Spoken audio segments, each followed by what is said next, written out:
There's a kind of pain you don't talk about at parties. The kind that shows up when you smile and your chest still tightens a little. That was me. Standing there with a gift in my hand watching my best friend's baby shower from the sidewalk. Just watching. 20 years of friendship. Dozens of birthdays. Breakups. Moves. Late night calls. I've held her hair while she threw up, held her hand when she said goodbye to her mother. We grew up together. We grew apart. And then, we found our way back. So why did something feel off? The house looked beautiful. Too beautiful. Like it had been staged. Lavender balloons on the porch. A welcome sign with curly gold letters. It's a girl written in script that looked like it belonged in a bridal catalog.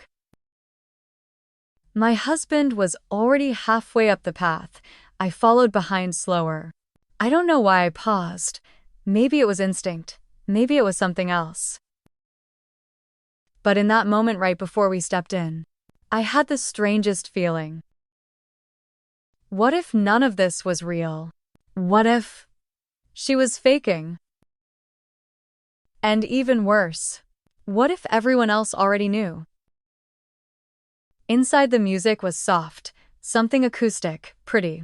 Women I hadn't seen in years circled the mimosa bar holding stemless flutes with sugared rims. The whole place smelled like lavender soap and fresh paint. And there she was, Colette. She floated through the crowd in a pale lilac dress, one hand resting just above her stomach, the other waving like she was running for office. She looked good. Too good. Elena, she called out, her voice light like whipped cream. You made it. Of course I made it.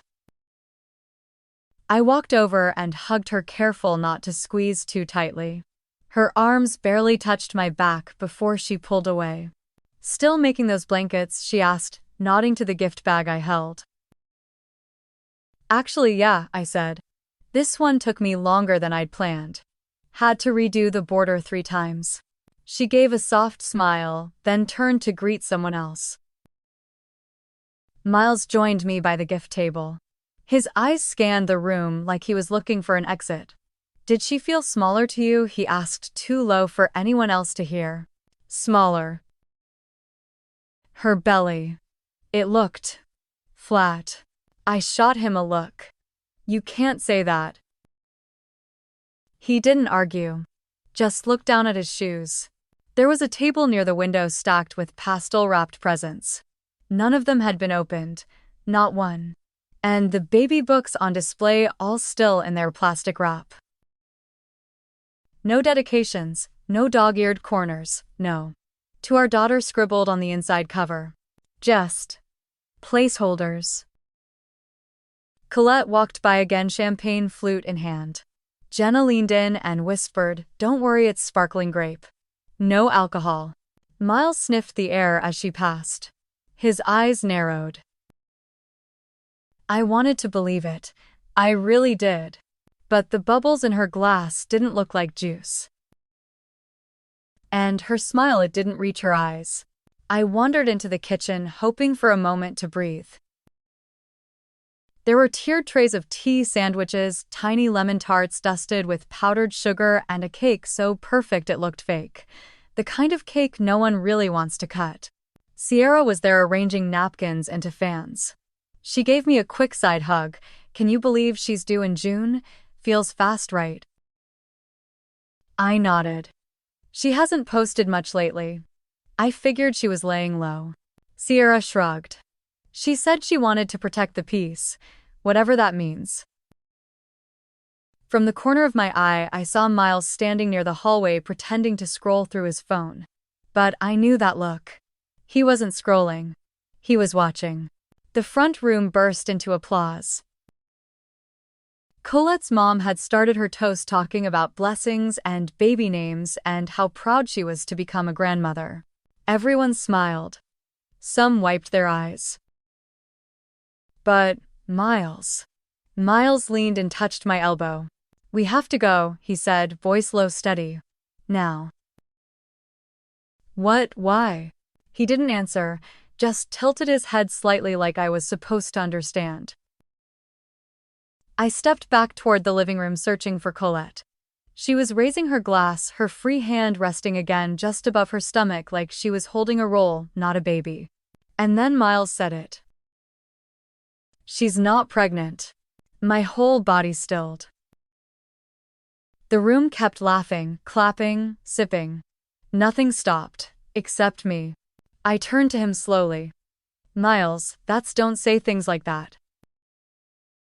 His jaw tightened. "I'm not guessing, Elena. I'm telling you. I've examined hundreds of pregnant women. Thousands. There's no weight shift in her hips, no swelling, no physical cues. And she's sipping real champagne." I opened my mouth to argue, but nothing came out.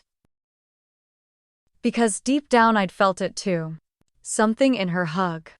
Something in her eyes. It didn't feel like joy. It felt like acting.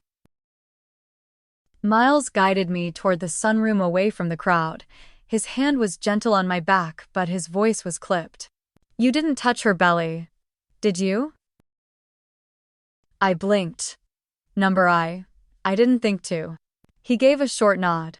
"I watched 3 people hug her. None of them touched her stomach." My stomach flipped. "It's a baby shower," he said quietly. "That's the first thing people do. Everyone reaches for the bump. Instinct." I wanted to argue, but the truth was, I'd noticed that too. Everyone's hugs were high or awkward, like they were skirting something that wasn't there. I looked past the French doors into the garden. Colette was posing beside the cake, now one hand draped over her midsection, the other cradling a bouquet of fake lavender. She looked serene, carefully composed, like an actress on stage. Miles stepped closer. "Listen. I know how much you love her. I do. But something's off here, and I think she's hiding more than just a lie." I shook my head. "That's a huge accusation." "It's not an accusation," he said. "It's an observation." For a moment, I hated him. Not because I thought he was wrong, but because I feared he was right. "You know," I said, my voice barely above a whisper. "I crocheted that blanket for her. 36 hours start to finish. Picked out the softest yarn I could find. I even embroidered her name. She doesn't deserve it," he said. "Not if this is what she's doing." We stood in silence. The kind that only happens when the air between 2 people suddenly feels different, like something broke that can't be patched. Then I heard Colette laugh. Loud. Almost too loud. I turned to Miles. "I need to see for myself," I said. He didn't stop me. I stepped out onto the patio, letting the screen door snap shut behind me. The breeze smelled like lilac and frosting. Colette stood under the pergola, surrounded by pastel balloons and floating paper cranes. Her back was to me, laughing at something Gage said. She held her champagne in one hand, the other still resting on her stomach like a prop she didn't quite know how to use. I walked up slowly. "Hey," I said, forcing my voice to sound light. She turned, startled, but only for a second. Then she smiled. "Everything okay?" I glanced at her hand. Still no ring indentation. Still no flush in her cheeks, no soft swell under the dress. "Just needed some air," I said. She nodded, brushing a strand of hair from her face. "It's been overwhelming. All of this." I wanted to ask her then and there. Wanted to look her in the eye and say, "Tell me the truth, asterisk." But I didn't. Instead, I smiled back. "You've always liked being the center of attention." She let out a soft chuckle. "Well, today's not about me. It's about her."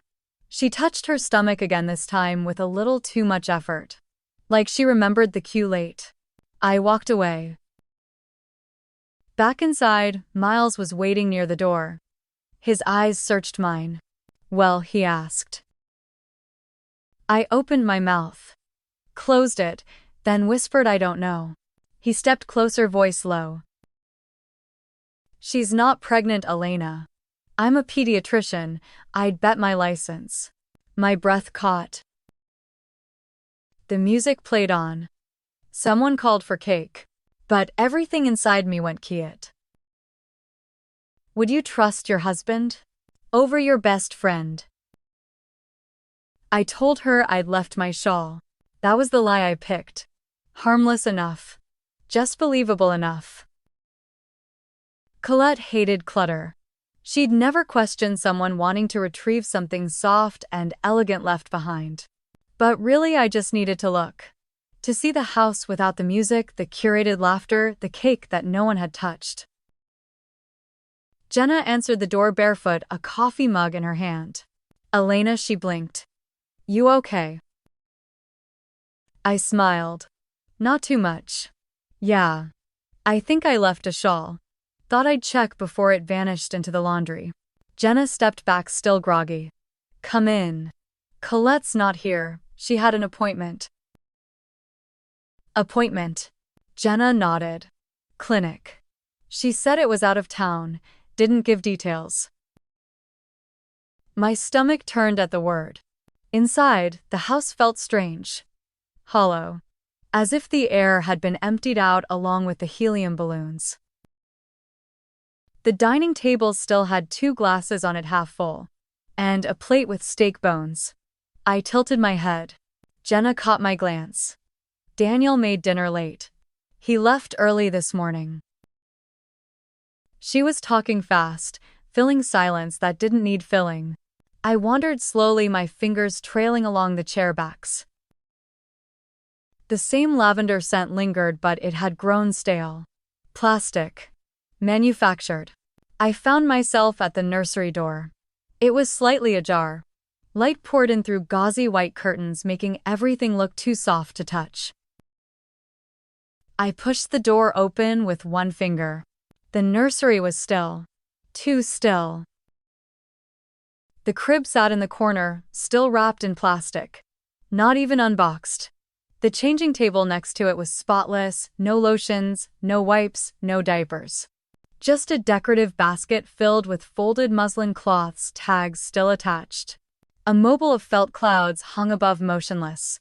No breeze, no breath to stir them. I stepped closer. The rug beneath my feet was thick, new. It hadn't been walked on. There were picture frames lined along the shelf, empty. No sonogram. No baby names spelled in wooden letters. Just a watercolor print that read, asterisk, she's already so loved. Asterisk. But loved by who? I crouched down by the changing table, something catching my eye behind it. Tucked low and mostly hidden, a leather-bound book. Dark brown. No title. I reached for it slowly. The cover was soft, well-handled. Unlike everything else in the room, this had been opened. A lot. I sat on the edge of the glider chair and opened to the first page. May 2, 2020 asterisk. She would have been due in December. I bought the little shoes anyway. Asterisk. My fingers trembled slightly as I turned the page. Asterisk. The 18th of July 2021. They said no again. I smiled through the baby shower like I wasn't bleeding inside. Asterisk. Each entry was a letter. To a girl named Rosalie. Some were short. Some pages were nearly blank, except for a line or two. Asterisk, the 4th of February, 2022. Rosalie, your room will be full of stars. I painted the ceiling myself while Daniel slept. Asterisk. And then. Asterisk, the 9th of November, 2023. They say she isn't real. But I know she's coming. Just a little longer. Asterisk. I stared at the handwriting. Steady. Neat. Rehearsed. Like someone who believed it. Or needed to. Page after page, her voice began to shift. The early entries were soaked in grief, raw, quiet. But the later ones, they hummed with something else. A certainty. A conviction that didn't bend even when the world around her clearly had. Asterisk, the 3rd of March 2023. Rosalie kicked again last night. Daniel says he felt it too. I didn't correct him. I don't want to break the spell. Asterisk. I closed my eyes. Daniel. The father. He'd smiled through that whole baby shower. Clapped along, kissed her temple in photos. Did he know? I flipped to the next page. Took down the ultrasound today. It was starting to look too familiar. Asterisk. My throat tightened. I'd seen that printout before. It was taped inside her planner. Just one image. No patient name, no date. And still I'd congratulated her. I'd written a card, bought a baby blanket. Believed everything. I turned another page. There in a tiny envelope taped inside was a lock of pale hair. Not baby hair. Not even Colette's shade. It was too fine, too light cut from a doll maybe. Or a borrowed memory. I felt a chill crawl up my spine. The room so bright moments ago felt colder now. Like the sun had shifted just enough to cast the corners in gray. From the hallway I heard the faintest creak. My hands froze. Voices soft, indistinct floated in from the front of the house. Colette. She was home. I shut the journal gently. No rush, no panic. Just a slow, quiet close like folding a letter you wish you'd never read. The voices from the hallway grew clearer. Colette's unmistakable. Calm. Light even. She was talking about traffic. A new cafe. As if nothing in her life had cracked open. As if she hadn't just left behind a nursery with boxes still taped shut and a book full of someone who didn't exist. I tucked the journal back where I found it behind the changing table, spine turned away. Then I stood. My legs felt strange. Like they weren't quite mine. I walked out of the room smoothing my hair without realizing it. In the hallway Jenna saw me first. Elena, she started, but Colette turned too. She smiled like nothing had shifted. You found the shawl, she asked. I nodded. Yeah, under the crib. Her eyes flickered just once. Then she reached out, touched my arm. You okay? You look off. I shrugged. Didn't sleep much, probably the champagne. Colette chuckled. I told Daniel we overdid it. But you looked so happy yesterday. Happy. That word caught in my chest. She meant it. Or she'd trained herself to. I stepped back slightly. Anyway, I should get going. Miles is working late. I need to pick up groceries. Of course, she said, still smiling. Jenna moved toward the kitchen. Colette stayed by the door. I didn't hug her. For the first time in over 20 years, I didn't. And she noticed. I saw it flicker across her face like a shadow at dusk. But she didn't say anything. Neither did I. The door clicked shut behind me. I stood on the porch for a second longer than I meant to. The sky was too bright, the breeze too clean. It felt wrong somehow, like the world hadn't caught up with what I just saw. I walked to my car. Each step was measured, each thought tried to outrun the last. What if I was wrong? What if Colette was just grieving in her own way? I reached for the door handle but paused. Looked back. The house sat still behind me. White paint, lavender trim, a place that had always felt like home. Now it felt like a stage. I sat inside the car but didn't start it. Instead, I let my hand rest on the wheel. The words from that journal, it was like they'd nested behind my ribs. They wouldn't leave. Rosalie. The kicks. The hair. She wrote those things like she was living them. Like she had to. And maybe that was the scariest part. Because I wasn't angry. Not yet. I wasn't even sure I was betrayed. I was something in between. That feeling when you realize someone's version of truth doesn't match yours. And maybe never did. The engine turned over. I pulled away from the curb.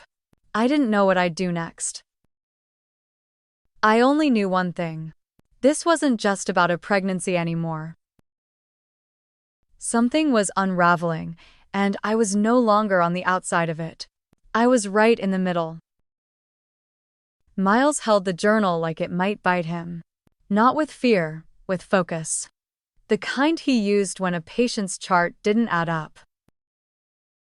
He was still in scrubs, hadn't changed since coming home. His hands were clean, but I could still smell the alcohol rub on his wrists. He flipped to a page slowly, precisely. Then tapped it with his finger. Who's Edwina? The name hit like a dropped glass. Not loud, but impossible to ignore. He blinked. I don't know. But that wasn't fully true. Because something stirred. A conversation I hadn't meant to remember. A gala, velvet chairs, candlelight. Penelope Graves, pearls tied on her neck like a clasp on grief, saying Colette told me, if it's a girl she'll be named Edwina. After Ed. I felt the ground shift. It wasn't the kind of lie people told for comfort. It was the kind they told. To collect. Miles closed the journal and pushed it across the counter. Didn't say anything right away. I picked it up. The leather was warm from his hands. I flipped through pages I already knew. The letters. The entries. The longing that had once felt sad now felt rehearsed. He finally said, "You need to call her. Penelope." I looked up. The sky outside had turned the color of old tea. I don't even have her number, I said. He reached for his phone. I do. Penelope answered on the second ring. Her voice was softer than I remembered. Fragile like the tissue she always dabbed at her eyes with even when she wasn't crying. Elena. Yes, I hope this isn't a bad time. There was a pause. And then a sigh. No worse than usual. I didn't know what to say to that. So I just asked. The question that had been burning all evening. Do you remember what you said last fall at the Bright Futures Gala? Another pause. Then a slow hum of recognition. You mean about the baby? She asked. Yes. She didn't hesitate. Of course. Colette promised she'd name her Edwina. After Ed. I remember because I cried, and Daniel held my hand the whole time. My breath caught. Penelope. Did she ever say she was having the baby through new beginnings? She didn't need to, I assumed. Everyone who works with them knows she's one of their lead ambassadors. Why? I pressed my thumb hard against the edge of the counter. And you gave money, right? Of course, Penelope said. We all did. She said it would cover the nursery build-out, the hospital prep, even prenatal care. I wrote 2 checks. I didn't speak. Penelope did. Wait. Why are you asking all this? I looked over at Miles. He nodded just once. I said, because I found something, Penelope. Something I think you should know. There was a long silence. Then the sound of something, a glass being set down gently. Elena, she whispered, don't tell me she lost the baby and didn't say anything. My heart thudded. I think there was never a baby. Miles pushed his laptop toward me. His face was unreadable, but his eyes were fixed, sharp, scanning. There's something you should see, he said. I took the screen in. A spreadsheet. Donor names. Amounts. Dates. And then my name. Elena Hughes, $5,000. $10,000. $7,200. He blinked. I didn't give that. Miles nodded. Look closer. Next to each entry there was a scanned image of a check. My name. My handwriting. Except it wasn't mine. The loop in the G was wrong. The E too perfect. The date format month first was how Colette wrote, not me. That's not my signature, I whispered. And it's not your bank, Miles added. She opened a side account in your name. Routing through a non-profit she helped launch. I felt cold all over. All this time, she hadn't just borrowed trust, she forged it. Miles tapped another entry. New beginnings. DBA Reclaimed Hope Initiative. He didn't say anything more. He didn't have to. I remembered the gala. The glossy brochures. Colette's speech about healing, rebuilding, naming the next generation after those we lost. I had clapped like everyone else. Tears in my eyes. And, all the while, she'd been scripting a performance. Cashing in grief like it was credit. Miles stood. Ask her to meet, he said. Somewhere neutral. Somewhere quiet.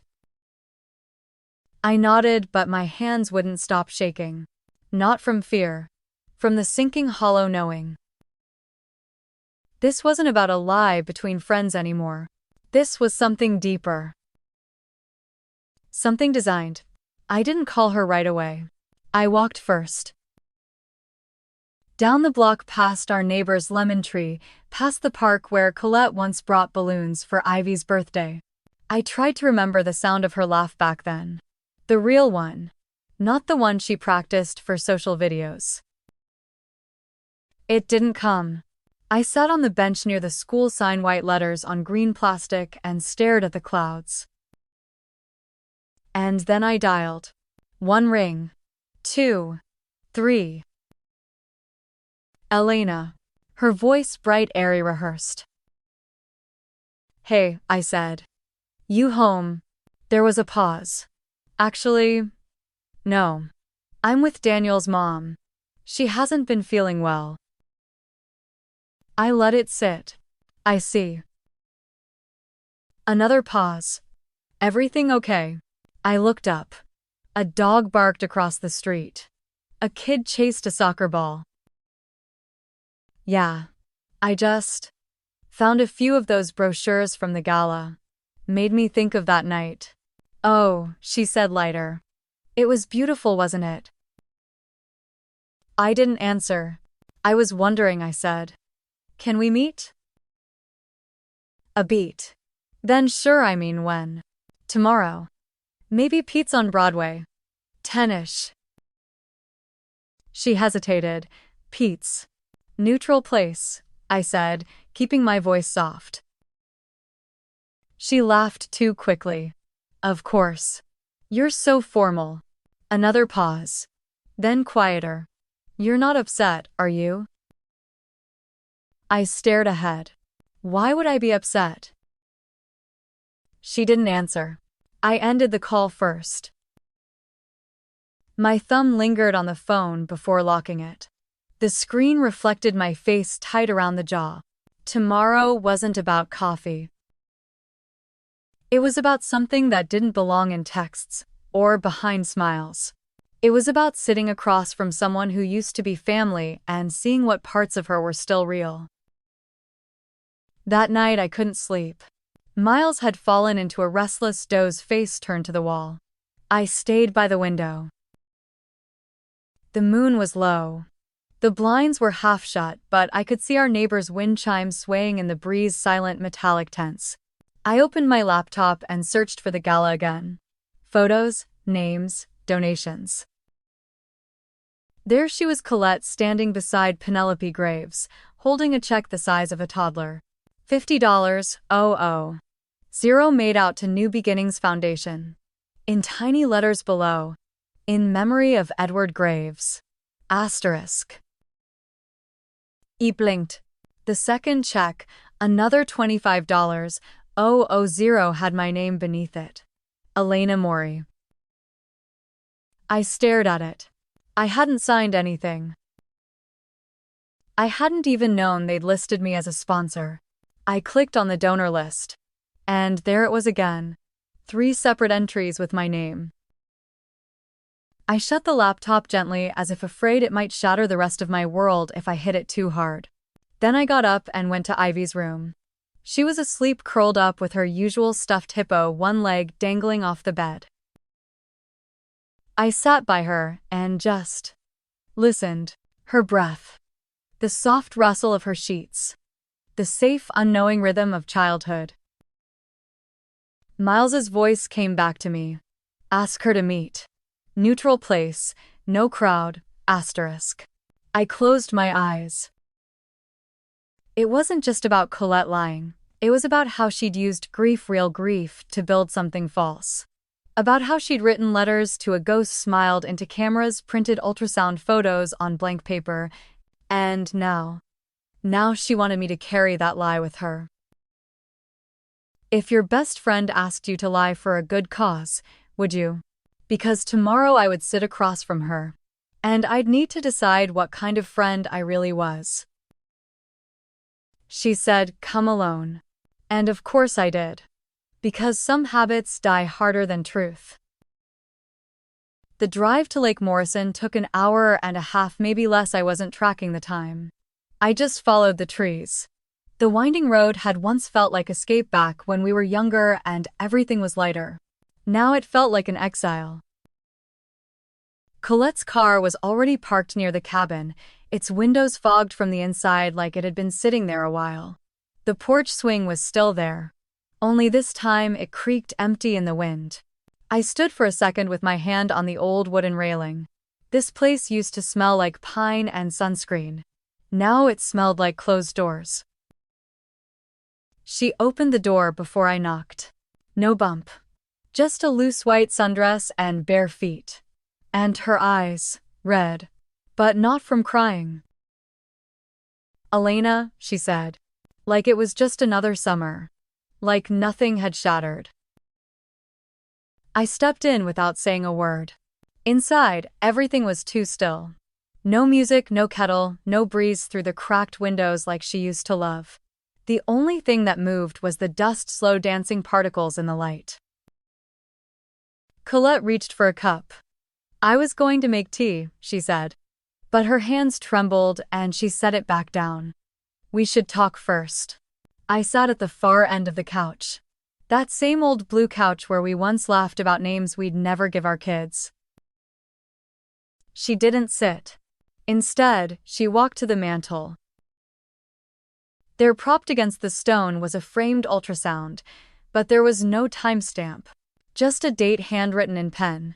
One I now knew was a lie. She picked it up, then turned. I didn't mean for it to go this far, she said.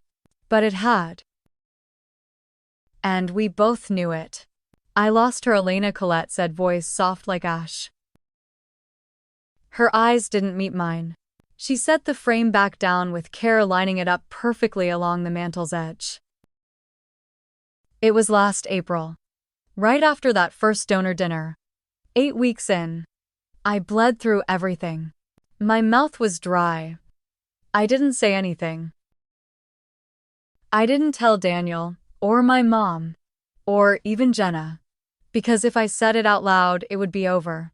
Just a miscarriage. She laughed, a short, brittle sound, and I'd already told the world I was glowing. I shifted slightly, the couch creaking beneath me. Colette turned around fully, now walking over slowly. Her feet made no sound on the old wood floor. When the nausea didn't come back, I just pretended it had. When people asked, I told them what they wanted to hear. It was so easy, Elena. Like, people wanted to believe me. She reached into her pocket and pulled something out. A pair of baby socks, white, still folded at the cuffs. I kept these with me. Every day. Just to remind myself there had been a heartbeat. Her fingers rubbed the tiny fabric over and over like a prayer. And then she continued the letters from Penelope. The thank you notes, the checks. It was real money going to real women. Clinics grants, you can ask the accountants. I looked at her. Not the socks. Not the ultrasound. Just her. You were never pregnant when we threw that party, I said. She blinked but didn't flinch. No, she said. But I was still grieving. I stood up. Not in anger. Not yet. Just to breathe. This wasn't grief, I said barely above a whisper. This was theater. Colette clutched the socks tighter. You don't understand, she said. After I lost her, no one asked me how I was. They just expected me to smile and post updates. So I gave them a story. And it helped people. It worked. Asterisk. I stepped toward the door. Her voice followed me. If you say nothing, I can still fix this. I stopped. But I didn't turn around. Elena, wait please, she called out. Her footsteps followed mine across the floor. I stopped halfway to the door. Not because I wanted to stay, but because I heard something in her voice I hadn't heard in years. Fear. Real cracking, no performance fear. You're the only one who knows me, she said. The real me. You knew me before Daniel, before the clinic, before any of this. I turned around slowly. Colette was standing in the center of the room barefoot, still holding the baby socks. Her voice dropped to a whisper. Please don't leave me now. I didn't answer right away. Because part of me remembered the girl who stayed with me the night my father died. The woman who drove 4 hours just to drop off soup when Ivy had bronchitis.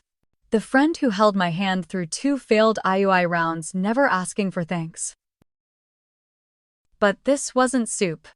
And it wasn't grief. This was a lie. One that kept growing long after the loss. I need to show you something, she said.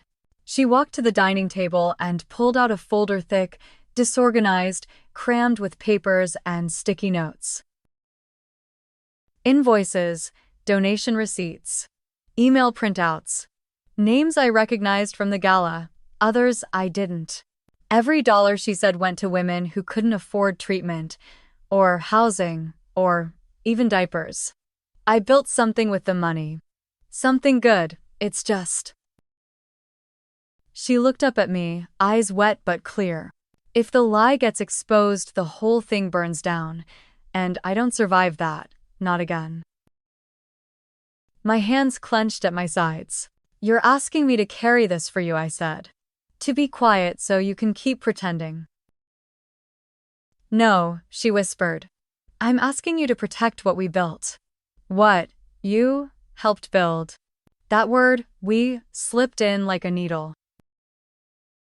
I didn't know what hurt more. The betrayal. Or the reminder that once it had been real. I pulled out the forged check from my coat pocket. The one made out to New Beginnings. The one with my signature, except I never signed it. Her face didn't flinch. Not at first. I found it in the grant folder, I said. You used my name to get them to trust you. I knew you'd say yes, she replied like it excused everything. I didn't. Her jaw tightened, but her voice stayed even. You're the one who always said we needed better access for women in crisis. That's what this is. You just didn't want to see the cost. I held the paper between us. So you took my name, my trust, the truth, and bent all of it. She stepped closer. Would it feel better if I told you I hated myself for it? Because I do, every day. But the impact is real, Elena. These women have food, beds, formula. It matters. You matter too, I said. But not more than truth. Colette looked at the socks in her hand. Then back at me. I didn't know how else to survive it, she whispered. I lost the baby. I lost the plan. I didn't want to lose my place in the story too. I sat back down, but it wasn't surrender. It was grounding. You still had a choice, I said, voice low. You could have told the truth and still helped people. But you turned it into a performance. And you used me as a prop. Her lip trembled. Do you hate me? I looked at her barefoot, tired, clinging to symbols she'd created to fill a void that no longer had shape. No, I said. But I don't trust you. That somehow hit deeper. She sank onto the other end of the couch. And for a full minute, neither of us spoke.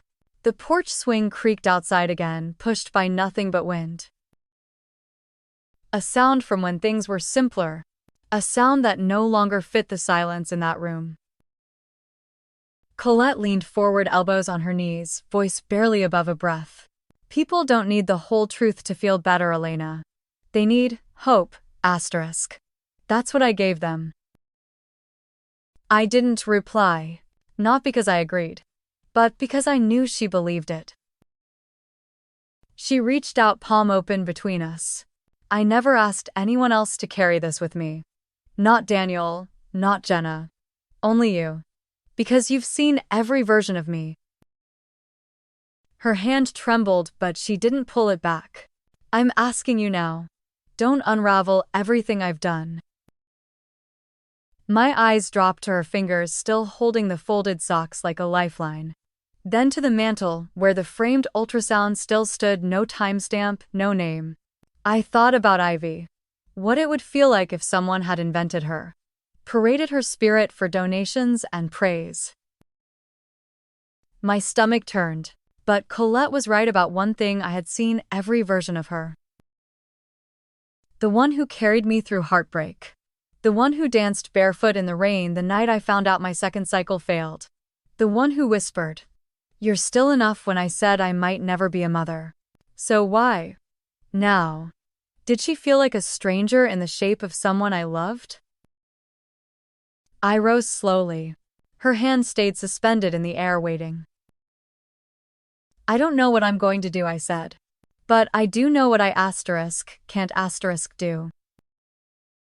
Her eyes met mine, but I couldn't read them. I stepped outside, wind slicing across the lake like it was carving space between who we were and who we had become. The door closed behind me. No slamming. No goodbye. Just the sound of wood against frame. And for the first time in our friendship, I didn't look back. It started on a Thursday morning. I was halfway through folding laundry when Miles called out from the kitchen. Elena, you need to see this. His voice wasn't urgent, but it was flat, and that was worse. I wiped my hands on my jeans and walked in. He didn't look at me, just held up his phone. The screen glowed with a forum thread, one I knew well. A local parenting community board, usually filled with stroller recommendations and preschool waitlist tips. Not today. The post was anonymous. Burlingame woman fakes pregnancy to manipulate grief-based donations. Claims of a nonprofit. No baby. No refund. I stared. My heart went still. There were photos. Blurry but damning. One of Colette's baby shower table. One of a sonogram image that someone had reverse image searched and traced back to a stock website. Another photo, I recognized the framed ultrasound on her mantel. Someone had posted it all. I sat down. Miles didn't speak. He didn't need to. Within hours, the post had spread beyond the forum. People screenshotted it, shared it on Facebook, group chats lit up, DMs flew. By evening, every second person at the cafe looked up from their phones as we walked in. I ordered chamomile. Didn't drink it. Miles scrolled in silence. Then his screen lit up again, Penelope Graves. Just one line. Asterisk, asterisk, I only told you. Asterisk, asterisk. My throat closed.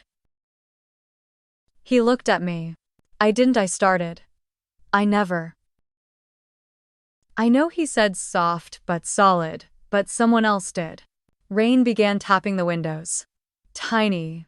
Relentless. A kind of storm you don't hear coming until it's inside you. That night, Sierra called. Her voice was low, not sad, more like stunned. I didn't want to believe it, she said. But she borrowed money from me. 3 grand. I blinked. For what? For the nursery, Sierra replied. She said the contractor needed a deposit, said she'd pay me back after the next fundraiser came through. I pressed my thumb into my temple. When was this?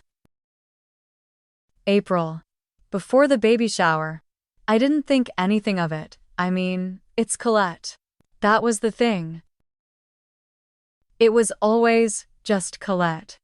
Asterisk. Then came Rowan. She didn't even say hello, just launched into it. Lena, this isn't delusion. It's transactional. She orchestrated this. Names, donors, timing. It's too precise. I said nothing. You think I'm being harsh, Rowan added, quieter now. But I work with women who spiral, who cling to imagined pregnancies as grief responses.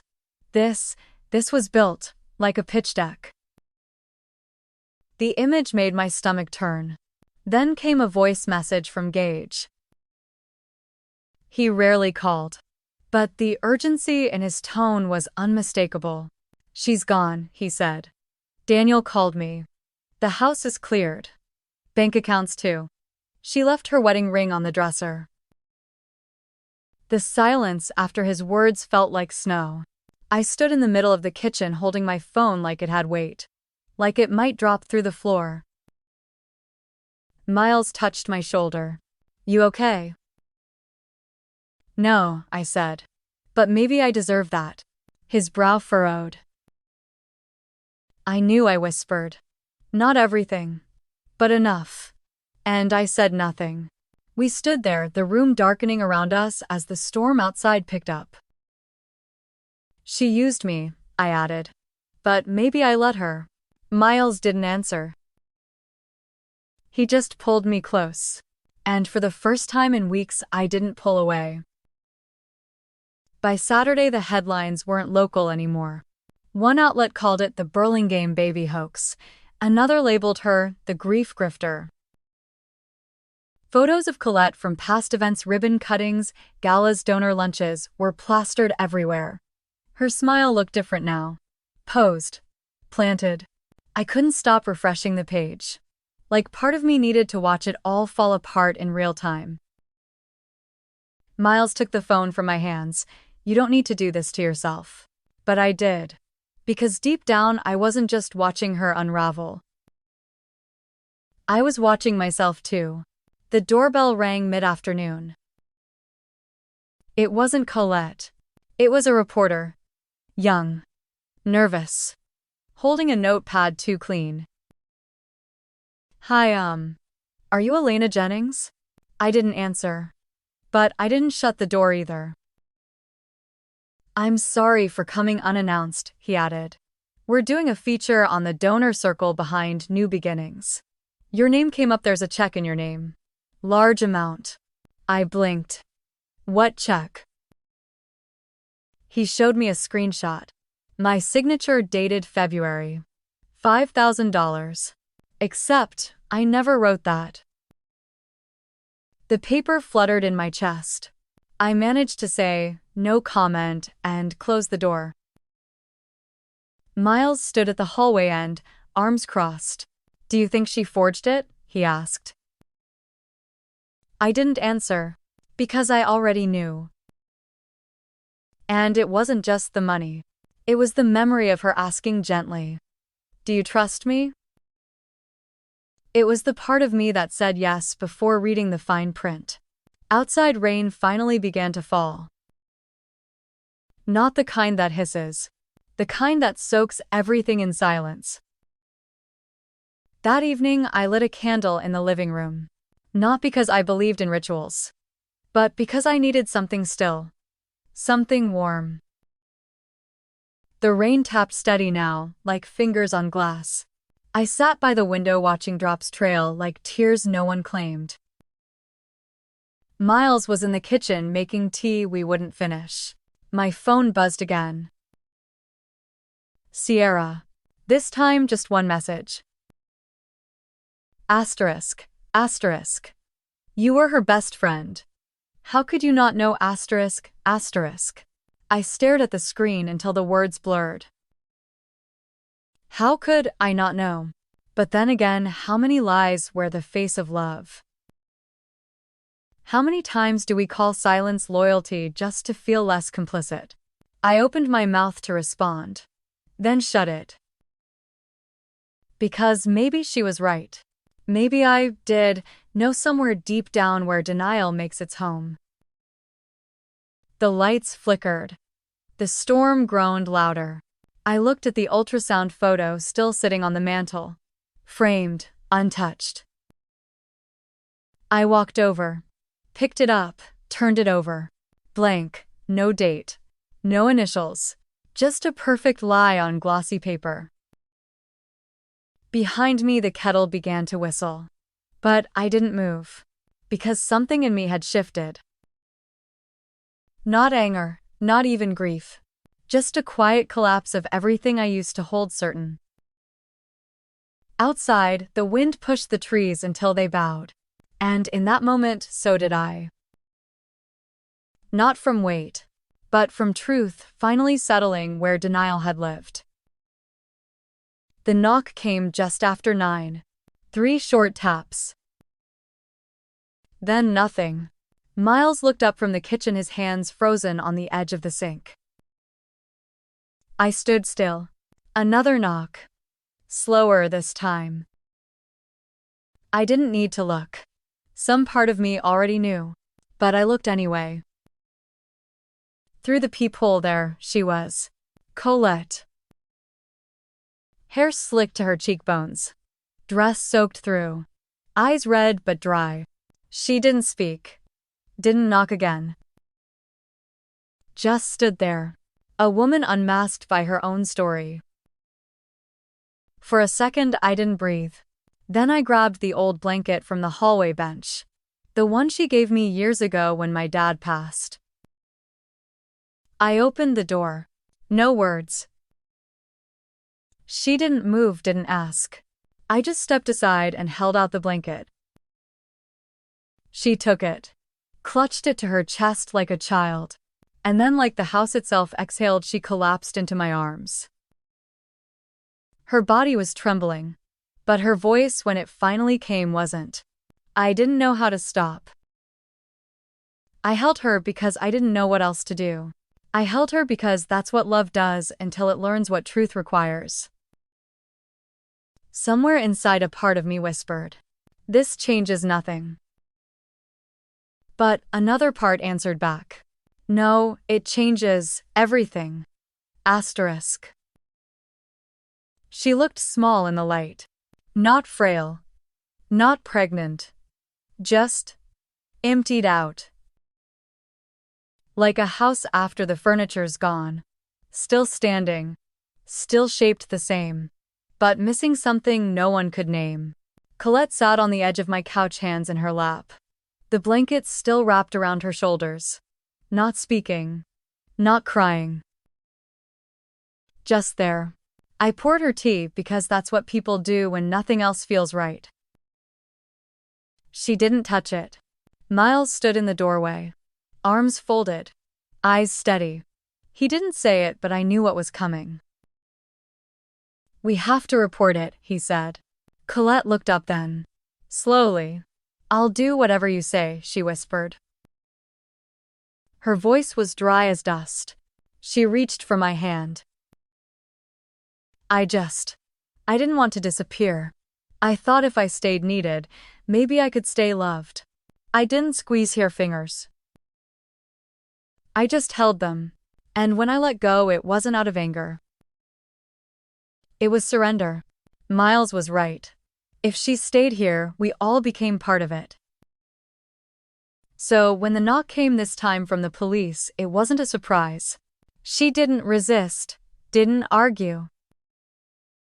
just stood up, let the blanket fall, and walked out like someone stepping off a stage that never should have been built.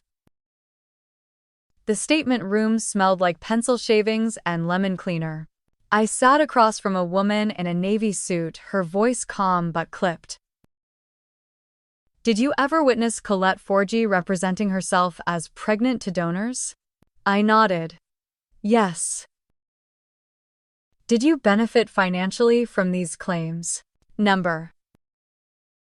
Did you know the pregnancy was fabricated at any point before the public report? Silence. I looked down at my hands, not because I didn't know how to answer, but because I did.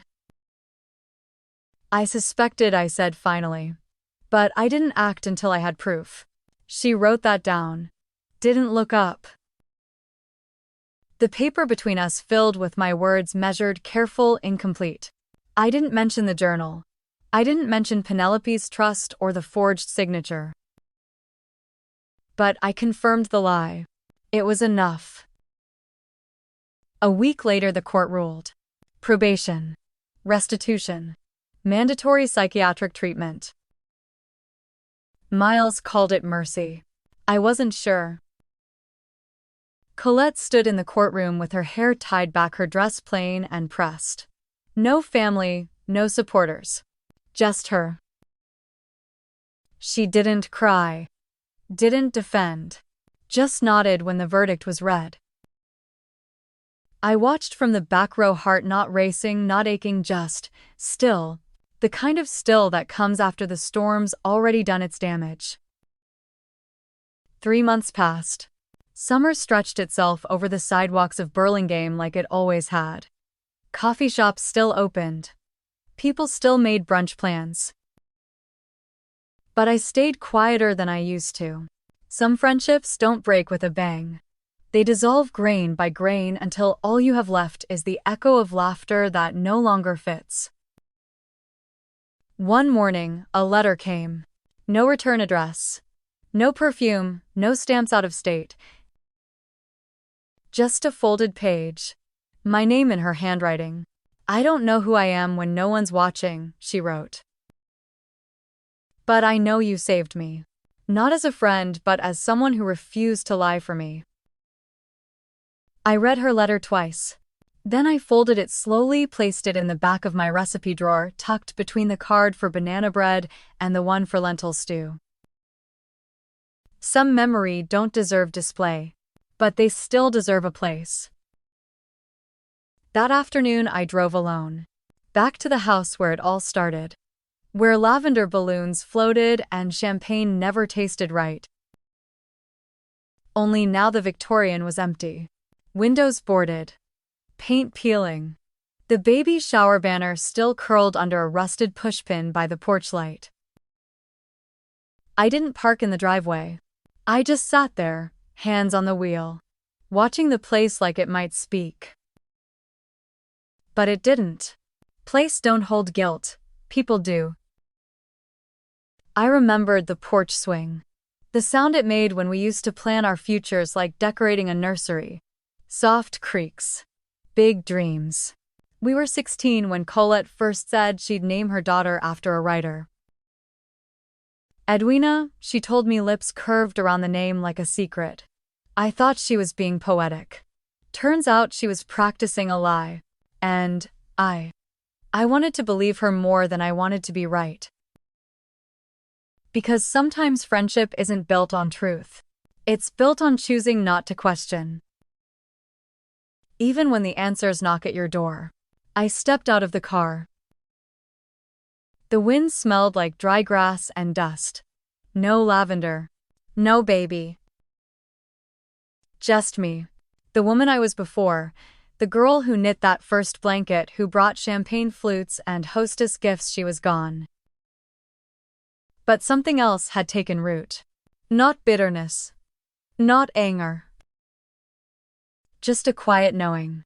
The kind you carry when the world doesn't get a clean ending but you decide to close the book anyway.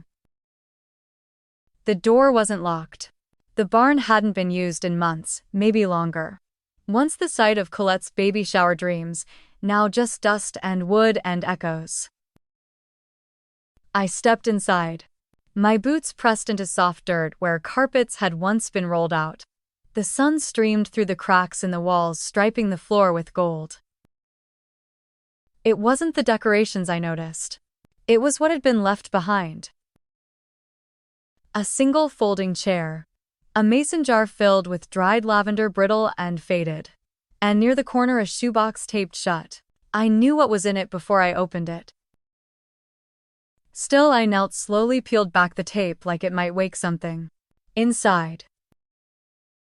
The baby socks. The journal. One Polaroid of Colette holding a pillow under her dress, laughing at her reflection in a mirror. Pretending. Performing. Practicing motherhood for a child who would never be born. I sat on the ground. Let the dust settle around me. Then, without thinking, I took the socks and slid them into the journal. They fit there. Not like a baby's drawer, but like a truth that needed tucking away. I pulled out my own memory box from my bag, one I hadn't opened in years. Inside, a photo of us at 17. Matching flower crowns. Matching grins. She had written on the back in purple gel pen, "Sisters by soul, not by blood." I placed the journal in the box. Shut the lid, pressed down until it clicked closed. It didn't feel like an ending. But it felt like enough. Enough to say this happened, and I'm still here. Outside, the light had shifted. The barn cast a long shadow across the grass. Birds were quiet, even the wind held its breath. I stood for a while, then walked back to the car. The box sat beside me on the passenger seat. Closed. Not locked. I thought of the letter Colette had sent, the way her handwriting trembled more than her voice ever had. "I don't know who I am when no one's watching," she wrote. "But I know you saved me. Not as a friend, but as someone who refused to lie for me." I didn't feel like a savior. I felt like someone who'd simply stopped pretending. The courts gave her probation. Inpatient treatment. Restitution. The community moved on quickly, as communities do when stories lose their heat. Only a few names stayed in whispers. But not mine. I had done what I had to do, and that included silence. When the noise would have made things worse. Miles never said "I told you so." He just brought me coffee that morning. Black. No cream. Like always. We sat on the porch. Didn't talk. Not about Colette. Not about the baby. Not about grief or guilt, or that strange ache that settles behind your ribs when something ends before it begins. Eventually, he reached over and took my hand. And that too was enough.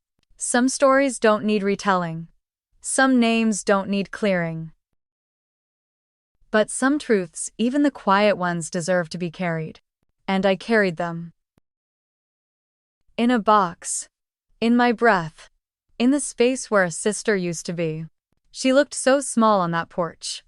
Not like the woman I once planned baby names with, but like someone trying to remember who she used to be. Sometimes the hardest thing isn't walking away from a lie, it's loving someone enough to tell them you won't carry it for them. In life, grace doesn't always mean silence. It can mean speaking up and letting the truth breathe even when it hurts. If this story stirred something in you, I'd be grateful if you shared your thoughts. I'll be here listening.